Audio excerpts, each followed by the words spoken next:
Okay, continuing my analysis, my reflections, my annotations on the Genesis, and from an ecological perspective. Here we are, talking about the expulsion to eat from Eden. 3:14, it says, "Then the Lord God said to the snake, 'Because you have done this, cursed are you among all the animals, tame or wild. On your belly you shall crawl, and dust you shall eat all the days of your life.'" So one of the things we notice right away in this story is that animals have agency. Not only humans have agency, but animals also. So we're not talking an anthropocentric worldview in the sense that human rights matter and no other being's rights matter. This is, though that is a pretty modern term, modern way to understand it, we're looking at a theocentric world. And theo, in this case, God, being the whole ecosystem. So humans didn't initiate the fall. It was the serpent, right, which we come to know throughout the book, eventually as Satan, the one who stands in opposition, the one who argues against, but represented by an animal, the snake. And snakes are still animals that the Lord God sustains their life, every breath, every moment, through all of it. But there's also enmity and fear. There's natural fear. In fact, I remember seeing something where they did research on babies or something, and even pictures of snakes can draw fear, and babies have no reason to have fear of snakes. So I'll have to look that up, but yeah, that seems like a possibility, like it's something instinctive in us. So much of ourselves, right, what we think of ourselves are things we don't have control over, right? Our thinking. They're things that are part of our survival as a species. Okay, then we're on to verses 17 through 20.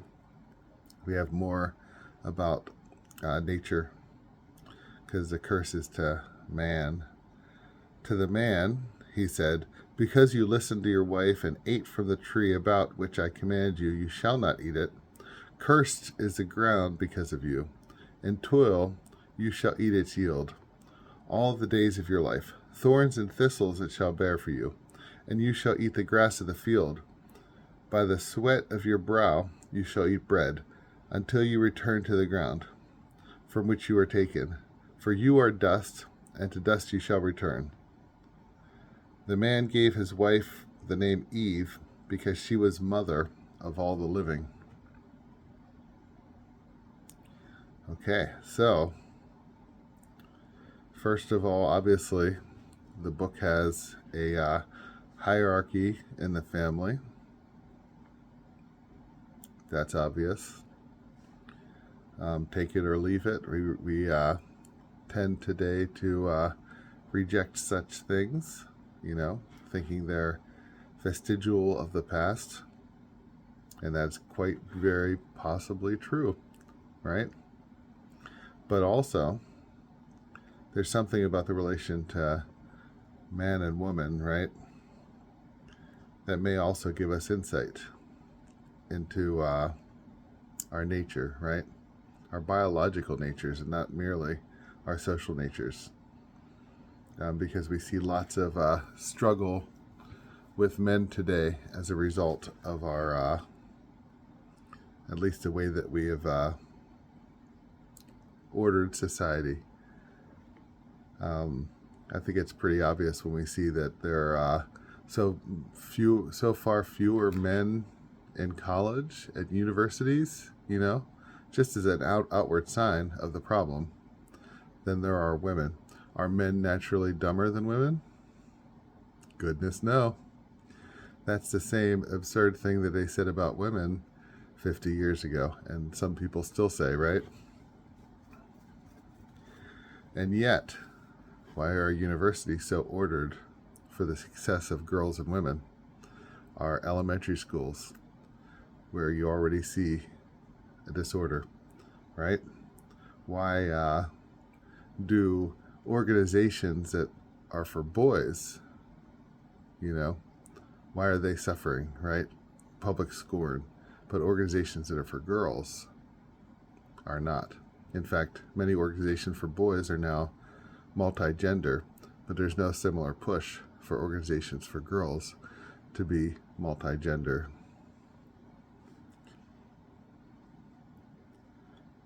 So there is a gender component to it, and I don't want to leave that out, right? But it's not really an ecological statement, except for to say that men and women both exist, right? And and there's such a diversity expression of the genders, and so many people are not uplifted in our society. And Genesis would argue it's because of this fall. Okay, because you noticed at the beginning, right? They were created, man and woman, they were created in the image of God. But now we have this hierarchy. It's a lot to say there, but it's far more politically sensitive than I like to be. Okay, cursed is the ground. So it's not only the men and women who are cursed, but also the ground itself, the soil. Because of you. And toil you shall eat its yield all the days of your life. Remember the garden previously, they just lazed about, right? The work that they did was joyful work, walking over and picking beautiful fruit ready to eat. Remember, they can talk to all the animals too, right? They're all companions. They're not perfect companions like man to woman and woman to man,